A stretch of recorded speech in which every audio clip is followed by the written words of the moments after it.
पहिल्या वर्गात पहिल्या दुसऱ्या लेक्चरचा अभ्यास म्हणजे बुधाच्या राशी कुठे आहेत? बुधाच्या राशी पंचम स्थानात आणि चतुर्थ स्थानात. म्हणजे बुध या कुंडलीचा लग्नेश पण झाला आणि कोण झाला? चतुर्थेश पण झाला. म्हणजे लग्नेश आणि चतुर्थेश असा बुध जो आहे तो कुठे आहे? इथे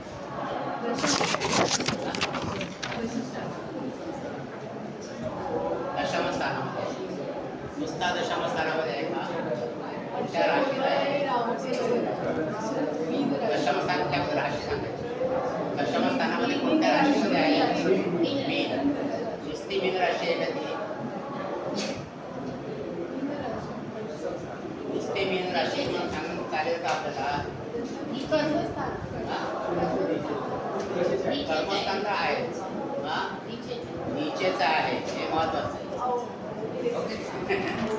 लग्नेश आणि चतुर्थेश बुध हा दशमस्थानी मीन राशी नीचेचा आहे. नीचेचा आहे म्हटल्यावर काय होतं की बुधाची व्हॅल्यू थोडी कमी होते. उच्चीचा म्हटलं तर आपण ती जरा वजनदार झाला. म्हणजे तुम्हाला पुढे पत्रिका सोडवताना याचा उपयोग होत होता. बुध कसा आहे, त्याची पोझिशन कशी आहे लग्नेशाची, तर तो नीचेचा आहे. लग्नेश आणि चतुर्थेश बुध दशम स्थानात मीन राशीत आपल्या नीच राशीला आहे. बुधाबरोबर कोणते कोणते ग्रह आहेत? बुधाबरोबर हर्षण आहे, मंगळ आहे आणि राहू. हे तीन ग्रह बुधाबरोबर आहे. मग नंतर बुधाची दृष्टी कुठे आहे?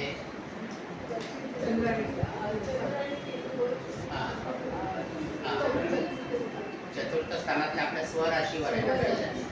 बुधाची दृष्टी चतुर्थ स्थानी आपल्या स्वराशीवर. आणि चतुर्थातले ग्रह कुठले आहेत? तर चंद्र आणि केतू. चंद्र आणि केतूवरती बुधाची दृष्टी आहे. प्रथम आता बुधावरती कोणाची दृष्टी आहे?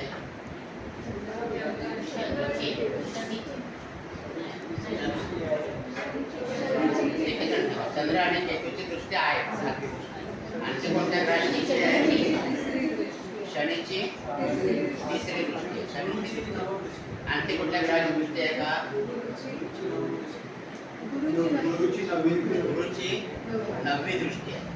आता तुम्हाला या दृष्ट्या बघताना पटकन कळलं पाहिजे. गुरुची 7वी दृष्टी, 8वी दृष्टी, 9वी दृष्टी असं मोजता आलं पाहिजे. आता एक एक स्थान मोजू नका तुम्ही.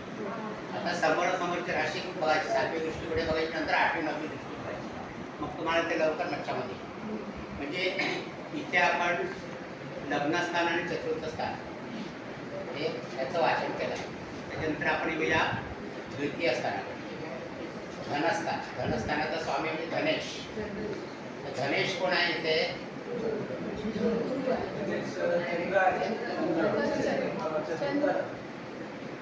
चंद्र नक्की का? कोणीतरी गुरु म्हणाला चंद्र. धनेश म्हणजे त्या जी राशी आहे द्वितीय स्थानामध्ये त्या राशीचा स्वामी. आता इथे चतुर्थात कर्क राशी आहे. कर्क राशीचा स्वामी चंद्र आहे म्हणून इथे धनेश चंद्र झाला. धनेश चंद्र झाला. धनेश चंद्राची काय पोझिशन आहे इकडे? धनेश चंद्र कुठे आहे? चतुर्थ स्थानामध्ये कन्या राशी केतू बरोबर आहे. आता कन्या राशी का त्याची उच्च राशी नाही, नीच राशी नाही. त्यावेळेला पुढे आपण बघू मित्र शत्रू सम, त्यामध्ये ते तुम्हाला ॲड करणार. मग तो मित्राच्या राशीत आहे, शत्रूच्या राशीत आहे, ते सम राशीत, समग्रहाच्या राशीत, ते नंतर. इथे आता चंद्र आपल्याला माहिती एवढंच की धनेश चंद्र चतुर्थ स्थानामध्ये कन्या राशीत केतू समवेत आहे. केतू बरोबर आहे. मग आता चंद्राची दृष्टी कुठे येणार?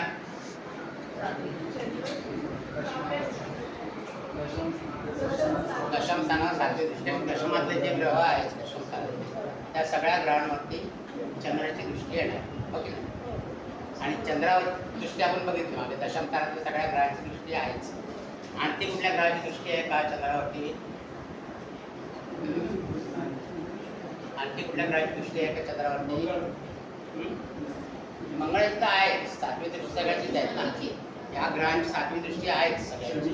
त्याच्याशिवाय आणखी कोणत्या ग्रहाची दृष्टी आहे का? कुठल्या शनीची आहे? शनीची कुठे येणार दहावी दृष्टी? शनीची दहावी दृष्टी कुठे येईल? दहावी येईल बघा इथे शनी इकडे, सातवी दृष्टी इकडे येईल शनीची, हो ना? सातवी, आठवी, नववी दृष्टी इकडे आणि दहावी दृष्टी इकडे आहे शनीची.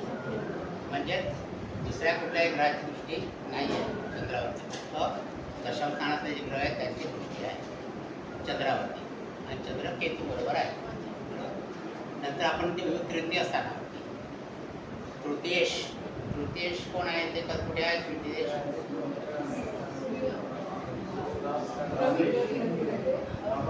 तिकडनं मागून मला उत्तर आली पाहिजे. तृतीयेश कोण आहे पहिले सांगा? तृतीयेश रवी आहे. का रवी आहे तृतीयेश? त्यामध्ये सिंह राशी आहे आणि त्याचा स्वामी रवी आहे, म्हणून तृतीयेश रवी कुठे आहे? तो इथे लाभस्थानात आहे. लाभस्थानात कुठल्या राशीत आहे तो? मेष राशी. संपलं का इकडे? संपलं का इकडे? उच्चीचा आहे. मेष राशीमध्ये रवी उच्चीचा आहे. मेष राशीमध्ये तो उच्चीचा होता ना. रवी मेष राशीमध्ये उच्चीचा आहे. आणि तृतीय स्थानामध्ये कोणता ग्रह आहे? नेपच्यून आहे. मग आता रवीची दृष्टी कुठे आहे? पंचम स्थानावरती आहे. पंचम स्थानावरती दृष्टी आहे. पंचम स्थानामध्ये एकही ग्रह नसल्यामुळे आपण नुसतं म्हणत पंचम स्थानावरती रवीची दृष्टी आहे. आता रवीवर कोणाची दृष्टी आहे का? रवीवर कोणत्या ग्रहाची दृष्टी आहे का? पहिलं म्हणजे रवीची दृष्टी, सातवी दृष्टी इकडे आहे. ते कोणताही ग्रह आहे म्हणजे सातवी दृष्टी कुठल्याही ग्रहाची नसणार. मग आता राहिले फक्त ग्रह कोण? तर मंगळ, शनी आणि गुरु यांनाच एकापेक्षा जास्त दृष्टी आहे. मग त्यांचाच फक्त विचार करायचा, आणखी दृष्टी आहे का बघायला. तर त्याची आहे का? गुरुची तर नाही आहे, मंगळाची पण नाही, शनीची पण नाही. बरोबर? म्हणजे इथे आपण तृतीयेश रवी त्याचं वर्णन केलं. तृतीयेश बरोबर.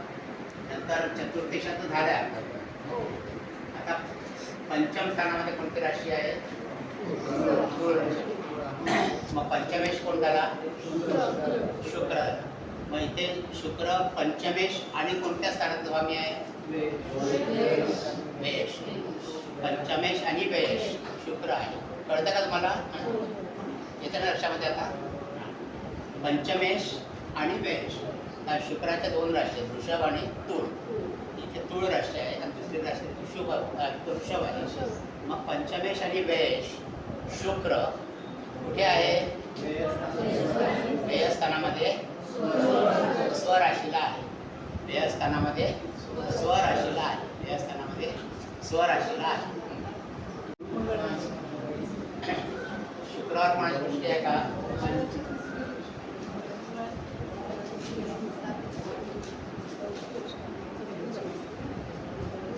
दिसते कोणाची दृष्टी? गुरुची कशी येणार? कोणती दृष्टी आहे गुरुची सांगा? शुक्रावर कोणत्याही ग्रहाची दृष्टी नाही आहे. कारण काय सातवी दृष्टी तर कोणाचीच नाही आहे. मंगळापासून हा तिसरा आहे, शनीपासून पाचवा आहे, गुरुपासून 11वा आहे. त्याच्यामुळे बाकी कोणत्याही ग्रहाची दृष्टी शुक्रावरती नाही. म्हणजे आता आपण पंचम स्थान घेतो. आता 6वं स्थान बघूया. षष्ठेश कोण आहे इथे? मंगळ. मंगळ षष्ठेश आणि कोण आहे इथे? दुसरा. मंगळाला दोन राशी आहेत ना. मग षष्ठेश आणि लाभेश. एकादश स्थानामध्ये मंगळाची राशी आहे 1 आणि 8. या दोन्ही राशींचा स्वामी मंगळ आहे. म्हणून षष्ठेश आणि लाभेश मंगळ कुठे आहे? दशमस्थानी मीन राशीमध्ये आहे. दशमस्थानी मीन राशीमध्ये आहे. आता मंगळाची दृष्टी कुठे आहे?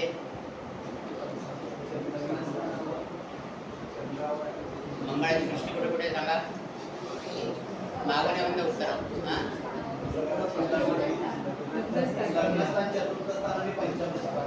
मंगळाची चौथी दृष्टी कुठे आहे?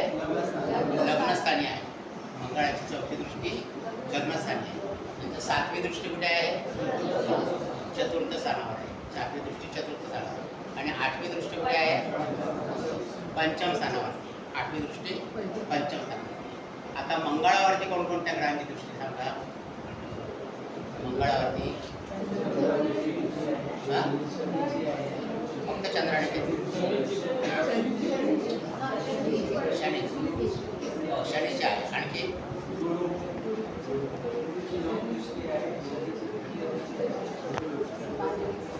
आणखी कोणाचे आहे? जसं तुम्ही बुधाच्या बाबतीत केलं होतं, बुधाच्या बाबतीत आपण तिन्ही दृष्ट्या बघितलं सगळ्यांच्या. मग इथे जर एकत्र सगळे ग्रह आहेत तर त्या दृष्ट्या त्याच्यावरती कळणार ना. त्याच्यामुळे बुधावर ज्या ज्या ग्रहांच्या दृष्ट्या आपण लिहिल्या आहेत त्याच ग्रहांच्या दृष्ट्या आपण मंगळावरती बघितलं. मंगळावर कळणार, राहूवर कळणार, अर्जुनवर कळणार. एक लक्षात ठेवा. परत शोधाशोध करायची नाही. एकदा आपण ते बघितलंय बुध आहे, मग बाकीच्या ग्रहांवरती पण त्याच ग्रहांच्या दृष्ट्या येणार. बरं, आता इथे षष्ठेश झाला. सप्तमेश कोण आहे इथे? गुरु. सप्तमेश गुरु आहे. सप्तमेश आहे का फक्त? आणखी कोण आहे तो? सप्तमेश आणि हळू आवाज येतो. दशमेश. सप्तमेश आणि दशमेश गुरुच्या दोन राशी आहेत, धनुराशी आणि मीन राशी. ते धनुराशी सप्तम स्थानामध्ये आणि मीन राशी दशम स्थानामध्ये. म्हणून गुरु कोण झाला? तर सप्तमेश आणि दशमेश. सप्तमेश आणि दशमेश गुरु झाला. तो कुठे आहे गुरु? द्वितीय स्थानामध्ये उच्चीच आहे. द्वितीय स्थानामध्ये उच्चीच आहे. बरोबर. आता गुरुच्या दृष्टी गुरु कुठे कुठे बघतोय?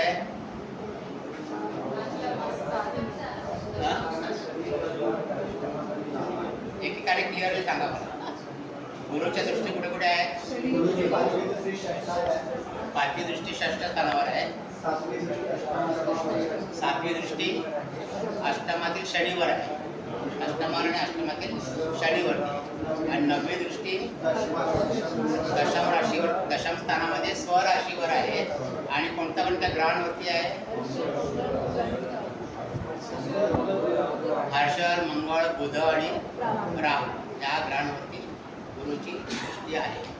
आता गुरुवरती कुठल्या ग्रहाची दृष्टी आहे? गुरुवरती फक्त शनीची दृष्टी आहे. सातवी दृष्टी आहे शनीची. म्हणजे ते सप्तम स्थान झालं. आता राहिलं कोणतं? अष्टम स्थान. अष्टमेश कोण आहे? शनी. मग अष्टमेश आणि कोण आहे शनी इथे? अष्टमेश आणि कोण आहे? भाग्येश का नवमेश? अष्टमेश आणि नवमेश शनी आहे. अष्टमेश आणि नवमेश शनी आहे. तो कुठे आहे?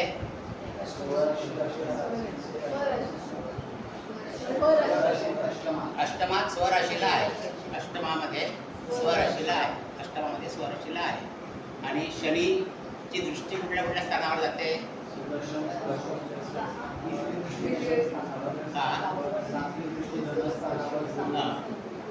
तिसरी दृष्टी दशम स्थानावर. आणि दशमातले जे ग्रह आहेत हर्षर, मंगळ, बुध आणि राहू यांच्यावर तिसरी दृष्टी आहे.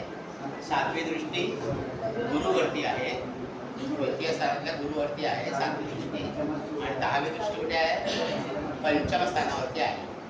दहावी दृष्टी पंचम स्थानावरती आहे. तर शनीवर कोणत्या ग्रहांची दृष्टी आहे?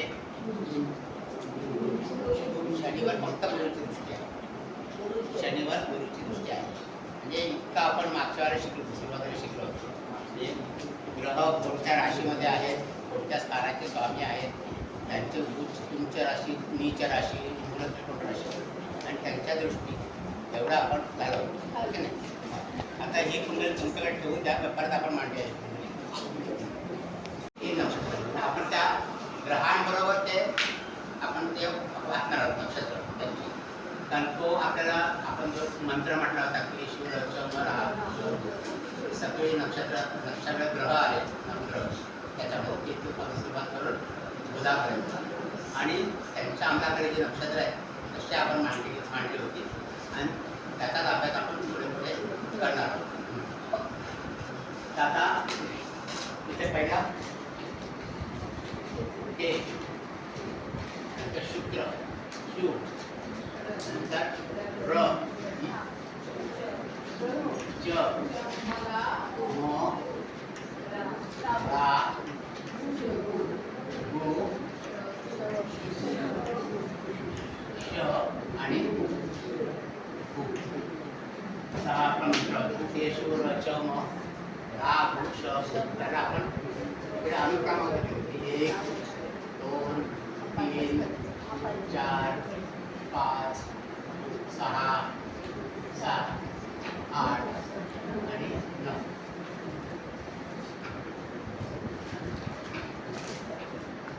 मग नक्षत्राची सुरुवात जी आहे ती अश्विनी नक्षत्रापासून होते. पहिलं आहे ते अश्विनी नक्षत्र, ते तुझं अश्विनी.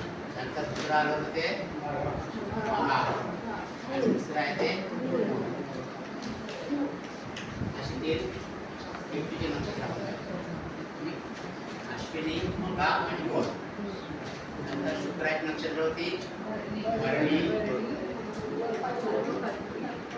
पूर्वा फाल्गुनी आणि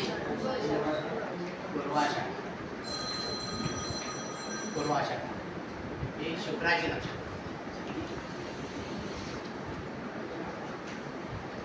नंतर रवीचे नक्षत्र कोणते होती कृत्तिका. इथे पूर्व आहे तिकडे उत्तर आहे उत्तरा फाल्गुनी आणि उत्तराषाढा. हे लक्षात ठेवायचं. पूर्व फाल्गुनी किती दोन नक्षत्र आहेत. पूर्व फाल्गुनी उत्तरा फाल्गुनी, पूर्वाषाढा उत्तराषाढा, पूर्व भाद्रपद आणि उत्तरा भाद्रपद ही दोन नक्षत्र आहेत. तर ही रवी चामडाकाची नक्षत्र आहे. एका तुम्हाला पाठ करताना पण असंच पाठ करायचं. अश्विनी मघा मूळ केतूचे नक्षत्र. भरणी पूर्व फाल्गुनी पूर्वाषाढा शुक्र, कृत्तिका उत्तरा फाल्गुनी उत्तराषाढा रवी. चंद्राचे रोहिणी पूर्वाषाढ आणि श्रावण. चंद्राचे रोहिणी पूर्व फाल्गुनी उत्तर फाल्गुनी उत्तराषाढ. चित्रा आणि धनिष्ठा आणि धनिष्ठा. ही मंगळाची. राहूची ती आर्द्रा स्वाती आणि शरद.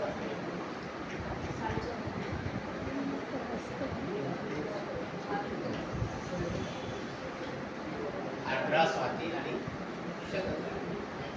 गुरुसाहेब शाखा आणि पूर्व भाद्रपद.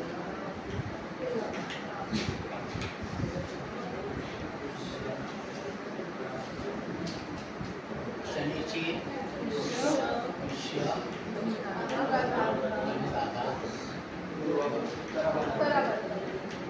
आणि उत्तरा भाद्रपद.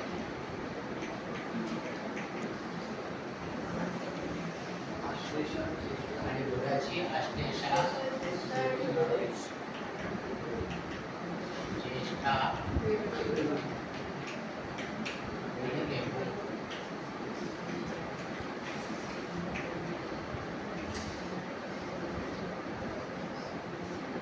किती सोपी आहेत ना नक्षत्र पाठ करायला. असं केलं की लगेच पाठ होतं. आणि तुम्हाला वरती जे अनुक्रमांक दिले आहेत त्याच्यावरनं कोणतं नक्षत्र किती क्रमांकाचं आहे हे सुद्धा तुम्हाला सांगता येते. आता इथं तुम्हाला धनिष्ठा नक्षत्र विचारलं किती क्रमांक धनिष्ठा नक्षत्र आहे तर त्याचा मुलांक आहे 5. म्हणजे पहिलं 5 हे 14वं आणि हे 22वं. त्याने 23वं. म्हणजे त्यांची बेरीज 5 आली पाहिजे. असं जर प्रत्येकाची केलं की तुम्हाला कोणत्याही नक्षत्र किती आहे हे तुम्हाला ओळखता येतं.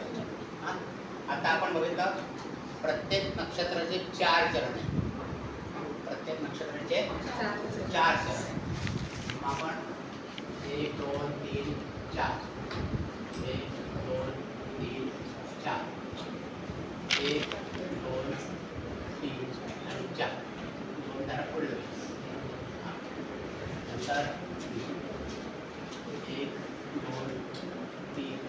4 1 2 3 4 1 2 3 4 1 2 3 4 1 2 3 आणि 4 1 2 3 4 हे फक्त मी पहिल्या ओळीत लिहिलेलं आहे.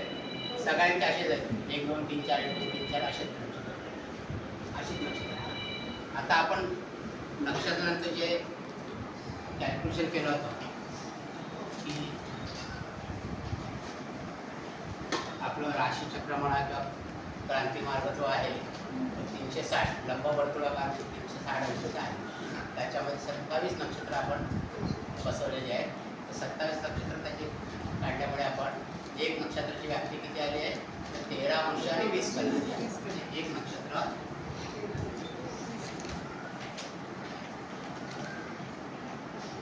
अंश आपण असं लिहितो आणि कला अशी लिहितो. एक नक्षत्र बरोबर 13 अंश 20 कला. एक नक्षत्र बरोबर 13 अंश. आता एका नक्षत्रामध्ये 4 चरण असतात म्हणून एक चरण बरोबर 3 अंश 20 कला. एवढं सगळ्यांना माहिती आहे ना. परत सांगायला पाहिजे कशा आले ते 13 अंश 20 कला कशा आले सगळ्यांना माहिती आहे. 3 अंश 20 कला कसे आले माहिती आहेत का सगळ्यांना माहिती आहे ना. तर एक नक्षत्र बरोबर 13 अंश 20 कला आणि एक चरण बरोबर 3 अंश 20 कला. आता आपल्याला ही जी नक्षत्र आहे आपण 12 राशी कल्पना केली. 12 राशी त्याची कल्पना केली 12 राशींची. म्हणजे एक राशी आहे 30 अंशाची. मग त्या 30 अंशाच्या राशीमध्ये आपल्याला जी नक्षत्र बसवायची 30 अंशाच्या राशीमध्ये ही नक्षत्र बसवायची. आता नक्षत्रांची सुरुवात झाली आहे अश्विनी नक्षत्रापासून. म्हणजे पहिलं नक्षत्र दुसरं तिसरं चौथं पाचवं सहावं सातवं आठवं नको 10 11 12 13 14 27 पर्यंत नक्षत्र येतात. आता एका राशीमध्ये 9 चरण येतात नक्षत्रांची किंवा 2.25 नक्षत्र एका राशीमध्ये येतात. 2.25 एका नक्षत्राचे 4 चरण केले तर 2.25 नक्षत्र म्हणजे 2 नक्षत्राचे 8 चरण आणि 9 चरण एका राशीमध्ये आले पाहिजे. 9 चरण एका राशीमध्ये आले. मग आता आपल्याला राशी इथे म्हटली आपण. पहिली राशी कोणती आहे मेष राशी. पहिली राशी आहे मेष. मेष राशी किंवा मेष राशीमध्ये आपल्याला नक्षत्र बसवायचे तर 9 चरण आपल्याला बसवायचे. प्रत्येक राशीमध्ये 9 चरण बसवायचे. इथे 4 चरण इकडे आले हे 4 चरण म्हणजे 8 झाले. 8 झाले म्हणजे इथला 1 चरण आहे म्हणजे 9 चरण होते. हो की नाही. म्हणजे मग या नक्षत्राची आपण फोड केली.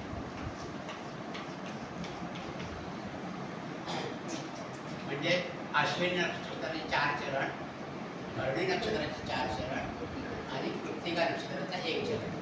आता याचं जर कॅल्क्युलेशन केलं तर हे येणार 13 अंश 20 कला. हे 13 अंश 20 कला. 13 अंश 20 कला आणि 13 अंश 20 कला मिळाले किती होणार 26 अंश 40 कला. 13 अंश 20 कला.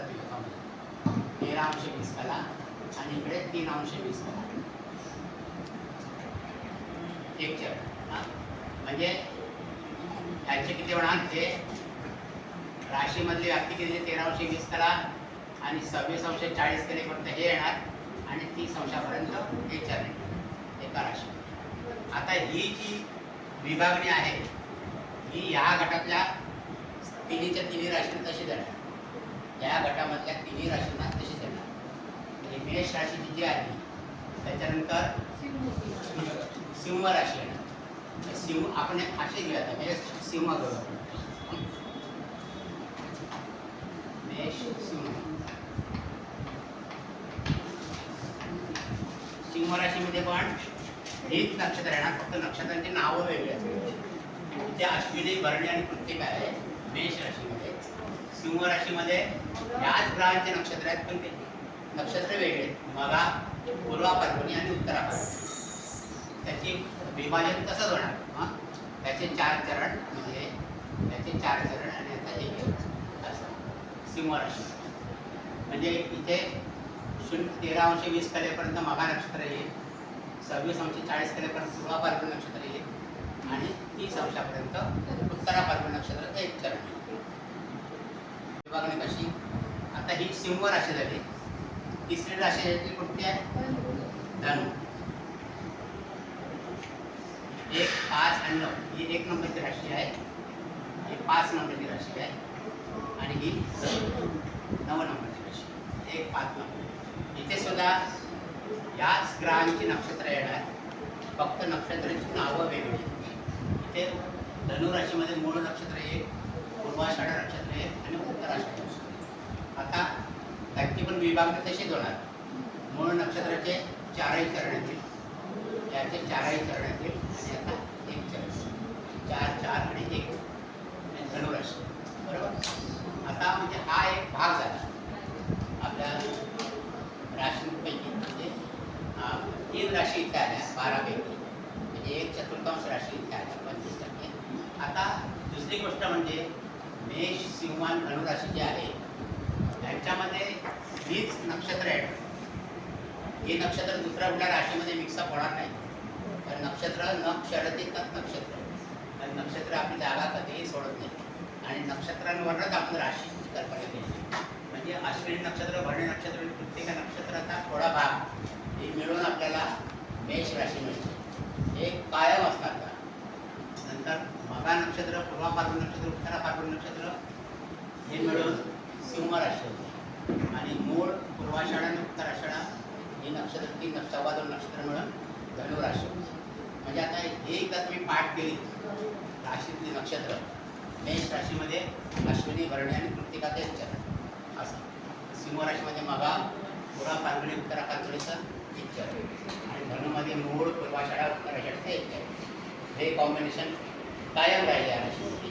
या आता दुसरीकडे पुढे हलणार नाही. तुम्हाला पाठ करायला सोपं आहे. दुसऱ्या राशीमध्ये म्हणजे हे ज्या राशी आहेत त्या राशी या सगळ्या कॉम्बिनेशन एकच आहे. म्हणजे आता तुम्ही आपण कुंडली मांडली, मेष लग्नाची कुंडली मांडली.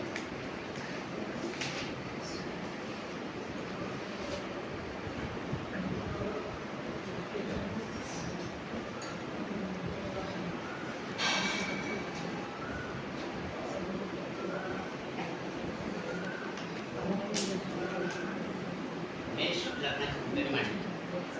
आता मेष लग्नाची कुंडली कधी मांडतो आपण? निसर्ग कुंडली म्हणतो. निसर्ग कुंडली म्हणतो आपल्याला. निसर्ग कुंडली ही मेष लग्नाची कुंडली असते. निसर्ग कुंडली. तर इथे जर पाहिली तर ह्या राशी आपल्या कुठे कुठे येणार? इकडे बघा, एक राशी इथे आली, ही इकडे आली आणि ही इकडे. म्हणजे हा एक त्रिकोण तयार झाला. हा एक त्रिकोण तयार झाला. म्हणजे 1, 5, 9 या राशी पहिल्या भागात 1, 5, 9. तर हा जो त्रिकोण आहे 1, 5 आणि 9 त्याला आपण म्हणतो धर्म त्रिकोण.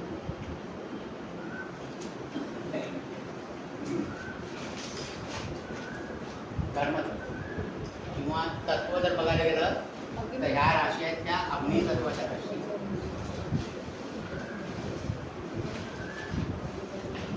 अग्नी तत्वाच्या राशी हे आपल्याला नंतर शिकायचं आहे. आता फक्त तुम्ही तुमच्या कानावरून नाव द्या. धर्म त्रिकोण आणि अग्नी तत्वाच्या राशी 1, 5, 9 त्याचा हा त्रिकोण असं तयार होतो. धर्म. नंतर आपण आणणार पुढच्या राशीकडे. आता इथे कृत्तिका नक्षत्राचं 1 चरण आपल्याकडे घेतलं आहे. म्हणजे इथे 2, 3, 4 3 चरण इकडे राहिले, हे 4 चरण आणि आणखी आपल्याला 2 चरण येतात. म्हणजे ते मेष नक्षत्राची राशी कोणते येणार आपल्याला? वृषभ. 2 नंबरची राशी वृषभ. तर वृषभमध्ये हे 2, 3 आणि 4 म्हणजे 3 चरण इकडे आहेत. 3 चरणांचे किती अंश होतात? एका चरणाचे 3 अंश 20 कला, 2 चरणांचे 6 अंश 40 कला आणि 3 चरणांचे 10 अंश. म्हणजे इथे हे 10 अंश इथे मिळणार आपल्याला. हां 10 अंश इथे मिळणार. नंतर पुढचं नक्षत्र आहे ते रोहिणी नक्षत्र, त्याचे 4ही चरण म्हणजे 13 अंश 20 कला इकडे मिळणार. 13 अंश 20 कला 13 आणि 10 23 अंश 20 कला. मग 30 अंश पूर्ण व्हायला आपल्याला अजून 6 अंश 40 कला बाकी आहे, म्हणजे 2 चरण बाकी आहे. मग हा जो आहे मृग नक्षत्र याचे 2 एक आपण विभाजन केले मृग नक्षत्र. हां म्हणजे याचे हे 2 चरण घेतले, 6 अंश आणि 40 कला. म्हणजे किती होणार हे 10 अंश अधिक 13 अंश 20 कला, 23 अंश आणि 6 अंश 40 कला 30 अंश. कुठूनही आपल्याला 30 अंश पूर्ण करायचे राशीचे. मग ह्या कॉम्बिनेशनमध्ये आपल्याला काय येणार, पहिलं नक्षत्र जे कृत्तिका नक्षत्र त्याचे 10 अंश आपण वापरले, 3 चरण आणि 1 चरण आपण इकडे वापरले. ओके नाही, मग 10 अंश इकडे वापरले. रोहिणी नक्षत्र पूर्ण घेतलं 13 अंश 20 कलाचं, म्हणजे 10 आणि 13 अंश 23 अंश 20 कला झाले. राहिले 6 अंश 40 कला म्हणजे 2 चरण, ते आपण मृगशीर्ष नक्षत्र. असं करून ही राशी आपली वृषभ राशी पूर्ण झाली. वृषभ राशी नंतर पुढच्या ज्या राशी आहेत, वृषभच्या नंतर कोणत्या ना इकडे सिंहाच्या नंतर कन्या, सिंहाच्या नंतर कन्या राशी ना 6 नंबरची, 5 नंबरची 6 नंबरची कॉम्बिनेशन हीच राहणार, पण फक्त नक्षत्राची नावं बदलणार होते.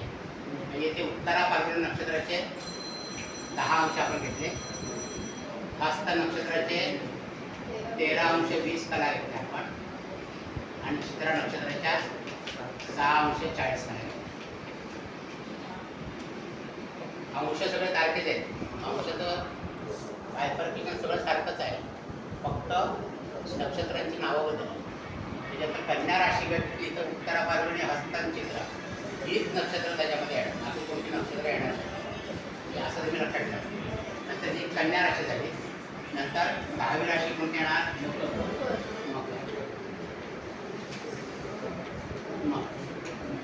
मकरेमध्ये काय होणार, उत्तराषाढ नक्षत्राचे 3 चरण म्हणजे 10 अंश इकडे घेतले. श्रवण नक्षत्र पूर्ण 13 अंश 20 कला, आणि धनिष्ठा नक्षत्राचे 2 चरण म्हणजे 6 अंश 40 कला. हे बघा अंशांची कोड सारखी जातात नक्षत्राची, फक्त नक्षत्र बदलले. उत्तराषाढ नक्षत्र आहे, श्रवण नक्षत्र आहे आणि धनिष्ठा नक्षत्र. म्हणजे असं करून आपल्याला ही मकर राशी झाली. आता मकर राशीमध्ये बघा आपल्या कोणत्या कोणत्या राशी इथे दिसत आहेत, 2 नंबरची राशी बरोबर, 6 नंबरची राशी आणि ही 10 नंबर. म्हणजे हा त्रिकोण असा तयार झाला, हा त्रिकोण असा तयार झाला. म्हणजे 2, 6 आणि 10 या राशी कोणत्या आहेत, अर्थतत्व. अर्थत्रिकोण, अर्थत्रिकोण धर्म अर्थ अर्थत्रिकोण किंवा पृथ्वी तत्व.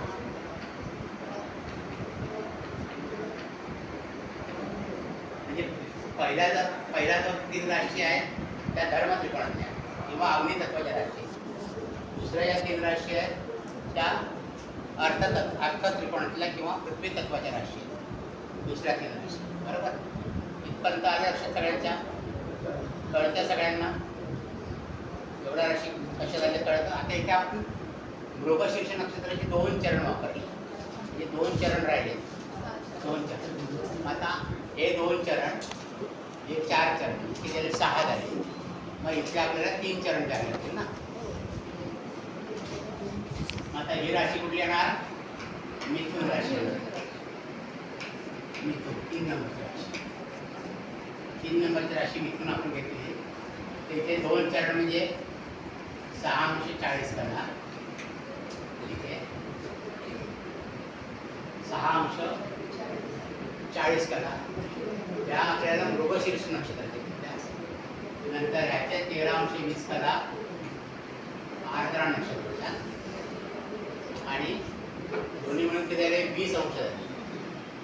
13, 6, 19 आणि 21 राहिले किती 10 अंश राहिले, म्हणजे 3 चरण राहिले.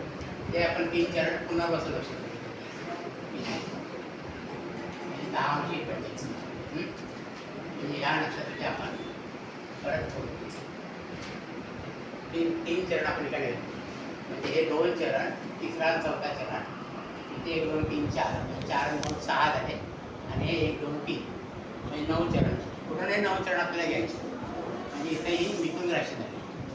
म्हणजे मिथुन राशीमध्ये कोणतं कॉम्बिनेशन येईल?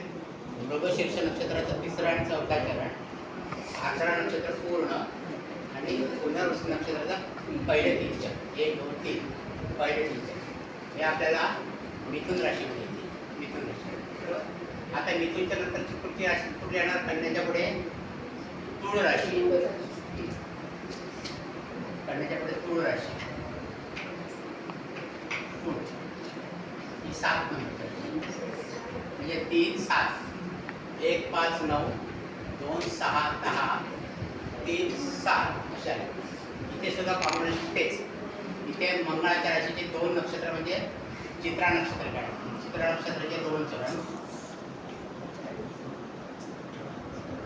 6 40. स्वाती नक्षत्राचे 4 चरण म्हणजे 13 वर्ष 20 कला आणि विशाखा नक्षत्राचे 3 चरण म्हणजे 10 अंश. म्हणजे हे 30 अंश पूर्ण झाले. चित्रा नक्षत्राचे 2 चरण, स्वाती नक्षत्राचे 4 चरण आणि विशाखा नक्षत्राचे 3 चरण असं करून त्या तिसऱ्या गटातली आपली ही राशी दुसरी राशी झाली. आणि तिसरी राशी कोणती येणार? इथे कुंभ 11 नंबर.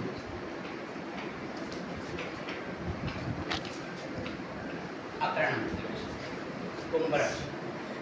आता कुंभ राशीमध्ये पण मंगळ तिसरं नक्षत्र, पहिलं दुसरं आणि तिसरं.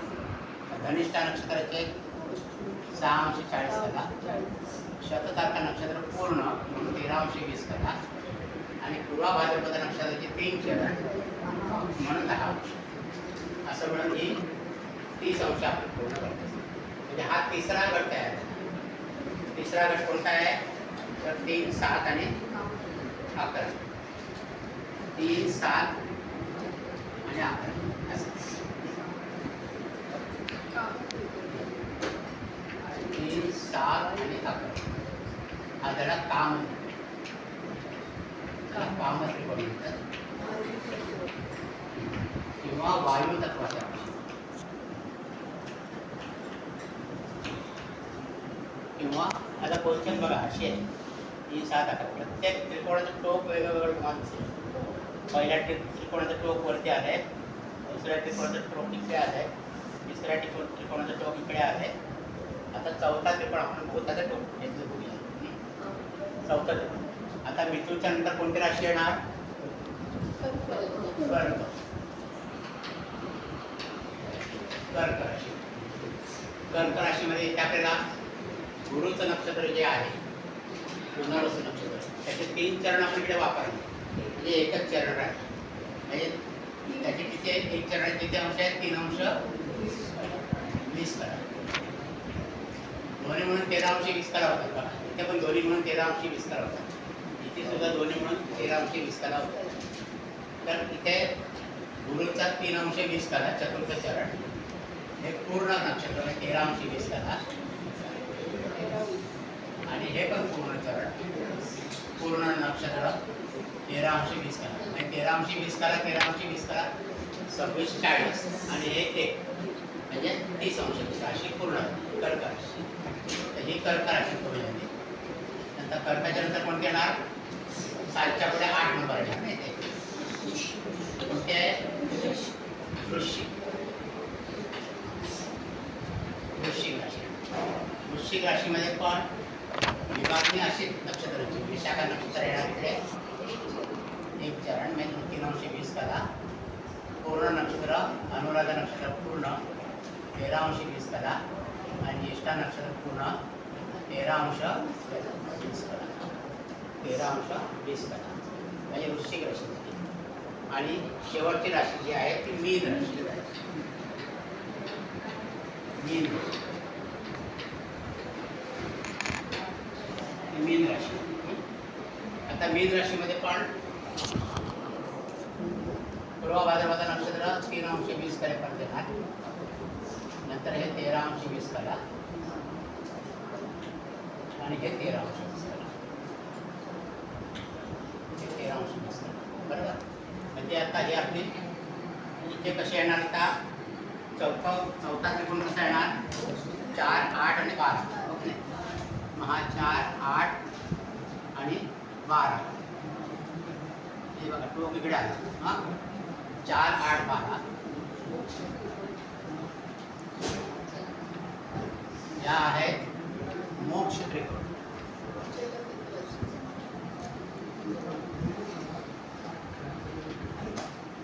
किंवा जलतत्व.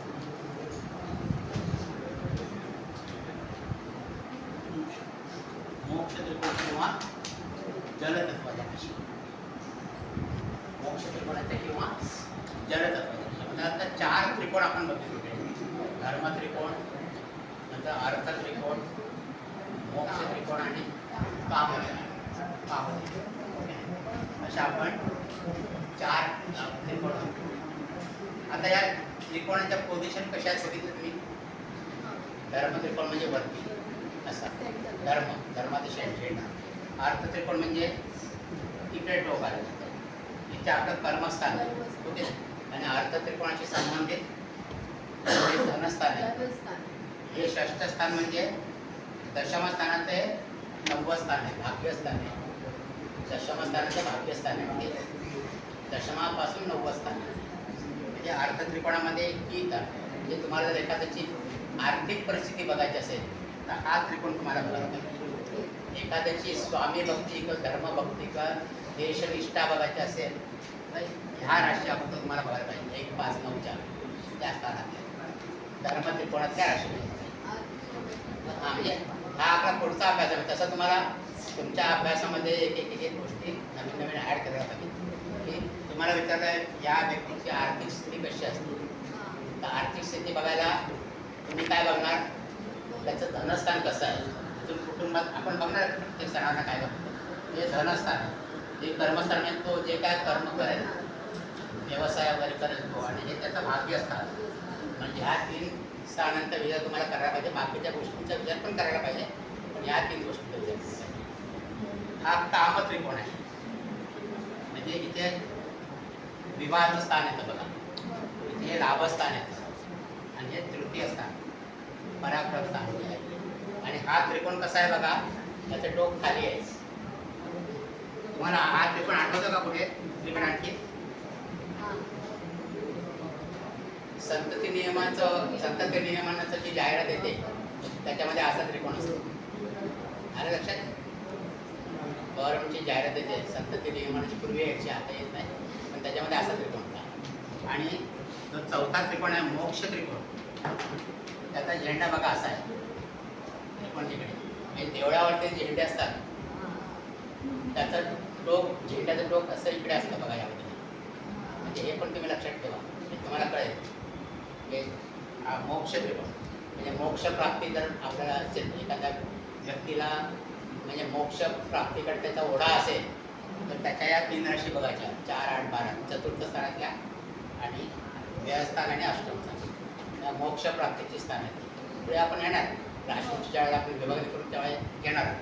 पण आता एक आलं योगावाने तुम्हाला म्हणजे 4 प्रकारचे त्रिकोण आहेत आणि तत्व पण 4 प्रकारचे, तत्वसुद्धा 4 प्रकारचे. आता ह्याला जलतत्व का म्हणतात 4, 8, 12. तर कर्क राशी म्हणजे छोटा तलाव बिलाव तो असतो ना, पाण्याचा छोटा साठा चांगला विहिरी वगैरे, हे कर्क राशी असतं. अष्टम स्थान जे आहे ना हे साठलेलं पाणी, म्हणजे हे तेवढं शुद्ध पाणी साठलेलं पाणी. आणि 12 स्थान म्हणजे समुद्र, जलाशय, महासागर, हे 3 ठिकाणी पाण्याचा संबंध आहे. पुढे आपण येणार त्याच्याकडे. आता ओघावाने आलं आपण सांगतो. आता आणखी तुम्हाला सांगायचं झालं म्हणजे इथे बघितल्यानंतर तुम्ही फक्त रवीची नक्षत्र, मंगळाची नक्षत्र आणि गुरुची नक्षत्र यांचेच फक्त विभागले झाले. म्हणजे रवी, मंगळ आणि गुरु यांचेच नक्षत्रांचे विभाग झाले. बाकीचे सगळे नक्षत्र पूर्ण आहेत. म्हणजे हे पण तुम्हाला लक्षात ठेवता येईल. हे अर्ध नक्षत्र तुम्ही नक्षत्राची कोड कुठे करायची तर रवीच्या आपल्या खालची नक्षत्र आहेत, चंद्र मंगळाच्या आपल्या खालची आहेत आणि गुरुच्या आपल्या खालची. तिथे सुद्धा तुम्ही आणखी पुढे जाऊन असं तुम्ही लिहू शकता की रवीचे नक्षत्र 1 आणि 3 या विभाग अशी विभागली जाते 1 आणि 3 रवीच्या नक्षत्रांची. नंतर मंगळाच्या नक्षत्रांची 2 आणि 2 अशी विभागली जाते. 2 चरण एका राशी 2 चरण एका राशी. रवीच्या नक्षत्रांचं 1 चरण एका राशीमध्ये आणि 3 चरण एका राशीमध्ये अशी सुरुवात झाली. आणि गुरुची नक्षत्रांची पहिली 3 चरण एका राशीमध्ये आणि उरलेलं शेवटचं चरण दुसऱ्या राशीमध्ये असं आहे. 3 चरण एका राशीमध्ये आणि 1 चरण एका राशीमध्ये. आणखी हे नक्षत्र तुम्हाला कशाकरता माहिती पाहिजे. तुम्हाला आठवत जर की एखाद्या घरामध्ये काय मृत्यू वगैरे झाला की ते विचारतात नक्षत्र चांगलं आहे ना असं विचारतात ना. मग काय म्हणते नाव नाही बघ त्रिपाद नक्षत्र होतं द्विपाद नक्षत्र होतं किंवा ते त्रिपाद आणि द्विपाद म्हणतात नक्षत्र. तर ती ही जी नक्षत्र आहेत ते एका राशीमध्ये 1 चरण आणि एका राशीमध्ये 3 चरण म्हणून याला त्रिपाद नक्षत्र म्हणजे 3 चरण एका राशीमध्ये. मग गुरुचं सुद्धा 3 चरण एका राशीमध्ये म्हणजे गुरुचं आणि रवीची नक्षत्र ही त्रिपाद नक्षत्र आहेत. त्रिपाद नक्षत्र. आणि मंगळाची नक्षत्रे 2-2 चरणामध्ये विभागली आहेत म्हणून ती द्विपाद नक्षत्र आहेत. मंगळाची नक्षत्र ही द्विपाद नक्षत्र आहेत. आता हे सांगण्यामागचं कारण म्हणजे आपल्यामध्ये असं हे करतात की त्रिपाद नक्षत्रावरती जर मृत्यू झाला तर त्याची शांती करायची नाहीतर मग तशाच घटना 3 वेळा घडतात असं म्हणतात. किंवा मंगळाच्या नक्षत्रावरती घडल्या तर तशाच घटना 2 वेळा घडतात. द्विपाद नक्षत्र असं म्हण. आता ते घडतात की नाही विषयाची परीक्षा करून घेणार तर भटजी सांगतात की शांती करून घ्या त्रिपाद शांत करून घ्या म्हणतात. हे शब्द तुमच्या कानावर गेले असतात. त्रिपाद शांत करा द्विपाद शांत करा. हा ते पण वेगळं गंडमूळ नक्षत्र वेगळं ते पुढे आपण शिकू. ते म्हणजे कोणतं आहे गंडमूळ जनन शांतीची नक्षत्र आहेत ते आपण पुढे वापरतो. पण हे म्हणजे द्विपाद नक्षत्र आणि त्रिपाद नक्षत्र हे 2 म्हणतात. आणि ह्याच्या जोडीला आणखी पंचक म्हणतात. पंचक लागलंय का असं विचारतात. पंचक लागलंय का असं विचारतात. तर पंचक म्हणजे काय तर 2, 3, 4, 5 ही जी नक्षत्र आहेत धनिष्ठापासून रेवती. पण इथे सुद्धा धनिष्ठाचा 3रा आणि 4था चरण म्हणतात ना. धनिष्ठाचा 3रा आणि 4था चरण. पहिले 2 चरण पंचकमध्ये येत नाही. पहिले 2 चरण पंचकमध्ये येत नाही. मंगळाचा 3रा आणि 4था चरण शतकाला नक्षत्र पूर्वा भाद्रपद नक्षत्र उत्तरा भाद्रपद नक्षत्र रेवती हे 5 नक्षत्र मिळून पंचक होतं. त्या पंचकामध्ये पण जर मृत्यू झालेला असेल तरी सुद्धा त्याचा विधी करायला सांगितला. तुम्ही पंचांगामध्ये बघाल तर त्यामध्ये उत्तर विधी करा म्हणतात. उत्तर विधी. उत्तर विधी म्हणजे 5 पावड्या घडतात हां आणि त्याच्यावर जाळतात. नाही तर मग अशाच घटना 5 वेळा घडतात असं म्हणतात. आणि पंचकाचे पण प्रकार आहेत. कुठल्या वारी कोणतं पंचक येतं ते आपण शिकणार पंचांग शिकणार. तर पंचक म्हणजे ही जी नक्षत्र बघताना या आणखी दुसऱ्या गोष्टी तुमच्या लक्षात आल्या की त्रिपाद नक्षत्र तुम्हाला कळते द्विपाद नक्षत्र कळते.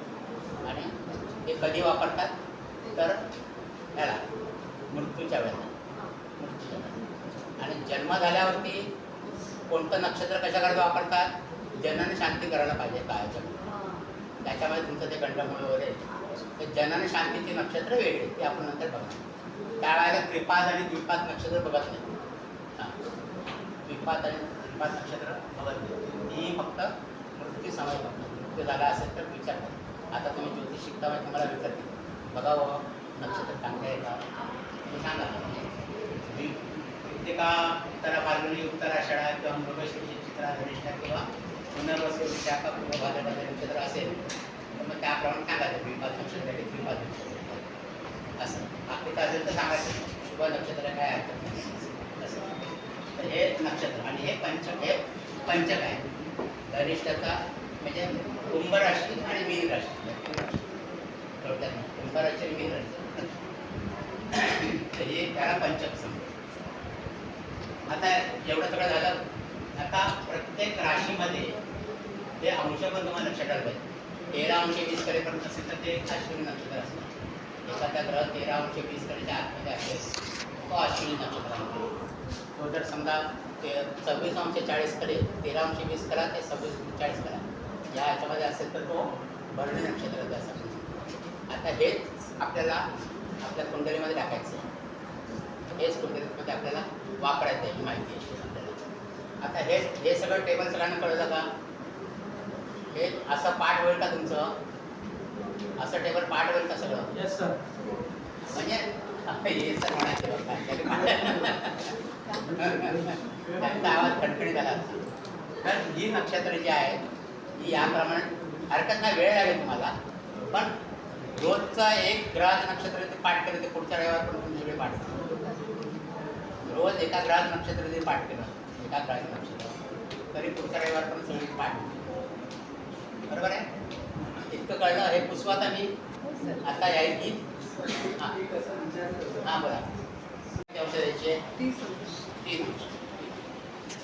गुरु 3 अंश. हे अंश आहे हां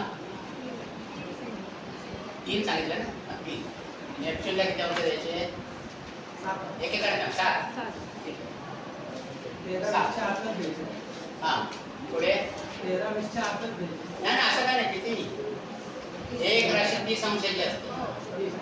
30 अंशापर्यंत 0 पासून 30 अंशापर्यंत अंश टाकायचे. हां चंद्र इकडे हां किती 10 अंश. चंद्र 10 अंश. केतू 15. केतू 15. आता केतू 15 म्हणजे रावळा पण 15 आहे. यांचे अंश सेम असतात. हां नंतर शनी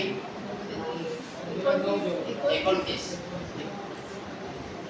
शनी 29. नंतर हर्षण 17. मंगळ सांगा थोडे नव्हे 12. मंगळ 12. बुध 27. आणि राहू 15. रवी 2 अंश. रवी 2 अंश. शुक्र 23. शुक्र 23. आता आपण सगळ्या ग्रहांना अंश दिलेले आहेत. सगळ्या ग्रहांना अंश दिले. आतापर्यंत आपण काय म्हणत होतो की गुरु कर्क राशीमध्ये उच्च राशीला आहे, एवढं सगळं आपण वाचलं. आता आपल्याला त्यांची नक्षत्र वाचायची. हां पहिलं आपण गुरु बघू. गुरु कोणत्या नक्षत्रात सांगा तुम्ही? 3 अंशावरती आहे म्हणजे वयाची पानं पडत नका. आता आपण बघितलं टेबल. कर्क राशी म्हणजे 4था गड आला. कर्क राशी म्हणजे 4था गड. भू गुरुचा एक चरण 3 अंश 20 करेपर्यंत. म्हणजे इथे 3 अंशात म्हणजे 3 अंश 20 करेपर्यंत म्हणजे पहिल्या चरणामध्ये आहे गुरु. म्हणजे गुरुचंच नक्षत्र आहे. मग कर्क राशीमध्ये गुरुचं नक्षत्र कोणतं येतं? पुनर्वसू नक्षत्र. मग गुरु कुठे आहे? पुनर्वसू नक्षत्रामध्ये. पुनर्वसू नक्षत्र. आता आपण फक्त नक्षत्र बघू, नंतर आपण नक्षत्र चरण पण बघू. हां गुरु पुनर्वसू नक्षत्रामध्ये. कळलं कसं पुनर्वसू नक्षत्र आठव? गुरु कर्क राशीमध्ये. कर्क राशीमध्ये कोणत्या ग्रहाचे नक्षत्र असतात? भू श भू पहिल्या पातळीतले पहिली नक्षत्र म्हणजे पुनर्वसू, नंतर पुष्य आणि आश्लेष ही नक्षत्र आहे. पण त्याच्यामध्ये गुरुचं नक्षत्र कोणतं आहे? पुनर्वसू. तर 3 अंश आहे. पण 3 अंश 20 कलेपर्यंत गुरुचं नक्षत्र म्हणून पुनर्वसू नक्षत्रामध्ये. कळलं एवढं सगळ्यांना? गुरु पुनर्वसू नक्षत्रामध्ये आहे. नंतर नेपच्यून 7 अंशावरती आहे सिंह राशीमध्ये. म्हणजे कोणतं नक्षत्र आहे? सिंह नक्षत्र. पहिलाच गट केशूर म्हणजे आणि सिंह राशी म्हणजे दुसरा गट मधली ओळ. मधल्या ओळीतलं 7 अंश म्हणजे केतूचं नक्षत्र आहे. मधल्या ओळीतलं केतूचं नक्षत्र कोणतं आहे? मघा नक्षत्र, मघा म्हणजे हा मघा नक्षत्रामध्ये आहे. 7 अंश आहे ना, कारण मघा नक्षत्र 13 अंश 20 कलेपर्यंत आहे आणि आपला हा नेपच्यून आहे तो 7 अंशावरती आहे, म्हणजे तो मघा नक्षत्रामध्ये. हा जर 14 अंशावरती असता तर कोणत्या नक्षत्रामध्ये असता?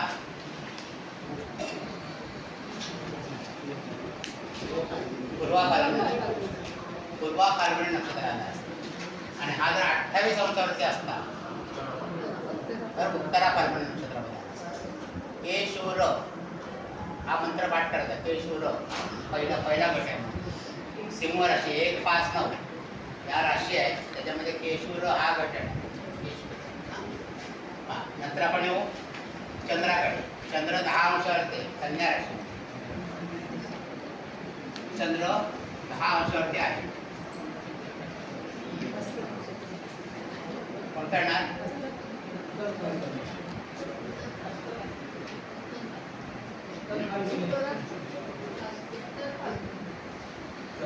आणखी कोण सांगतो? कोणतं कार्य करायचं? हा, चंद्र कन्या राशीमध्ये 10 अंशावरती आहे.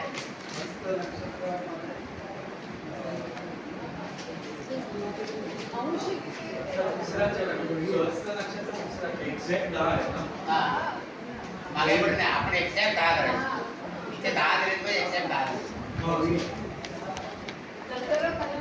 मग कुठला ना नक्षत्र? उत्तरा फाल्गुनी. त्याच्यात तुम्ही डाऊट घेता, तिथे आहे ना उत्तरा फाल्गुनी नक्षत्र 10 अंशापर्यंत आहे ना आपल्याकडे. उत्तरा फाल्गुनी नक्षत्र 10 अंशापर्यंत आहे. तिथे 10 अंशाने 1 कला जरी लिहिलं असतं तर तो असतं नक्षत्र. इथे 10 अंश पूर्ण आहेत, त्याच्यामुळे उत्तरा फाल्गुनी. उत्तरा फाल्गुनी. आता केतू 15 अंशावरती आहे. केतू 15 अंशावरती आहे. कोणत्या नक्षत्रात असेल? आता सांगितलं तुम्ही त्याच राशीमध्ये आहे, कन्या राशीमध्येच आहे.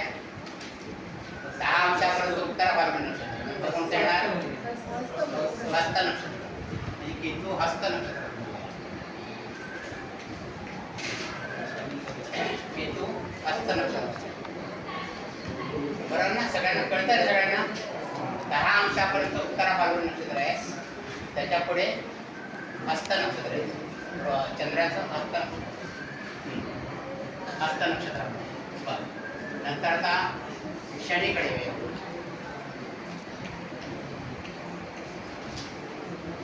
शनी मकरेमध्ये 29 अंशावरती आहे. मकरेमध्ये 29 अंशावरती. म्हणजे कोणत्या नक्षत्रात असेल तो? केशू र च म. र च म.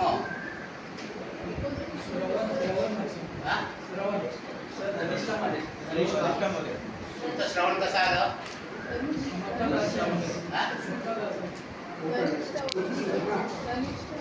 मकर राशीमध्ये नक्षत्रांची विभागणी कशी झाली आहे? 0 अंश ते 10 अंश. कुठला नक्षत्र असतं? रवित नक्षत्र असतं. आणि तिथे उत्तर आषाढ नक्षत्र आहे. नंतर 10 अंश ते 23 अंश 20 कलेपर्यंत श्रवण नक्षत्र. आणि 23 अंश 20 कला ते 30 अंशापर्यंत धनिष्ठा नक्षत्र. धनिष्ठा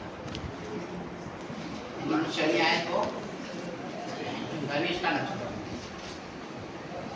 शनी धनिष्ठा नक्षत्र. आता दशम स्थानामध्ये मीन राशी आहे, म्हणजे शेवटचा गट. केशूर र च म रा गुरु श उ. गुरु शनी आणि बुध यांच्यापैकी नक्षत्र आहे. मग आता हर्षद बघूया आपण. हर्षद किती अंशावर आहे? हर्षद किती अंशावर आहे? 17 अंशावरती. हर्षद 17 अंशावरती.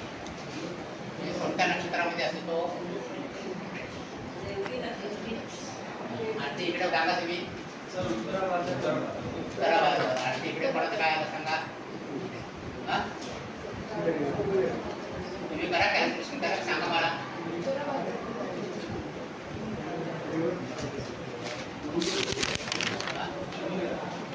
कोणतं नक्षत्र आहे तुमच्याकडे?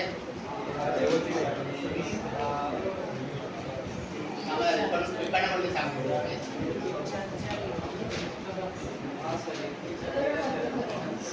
कोणतं नक्षत्र आहे? रेवती नक्षत्र. आणखी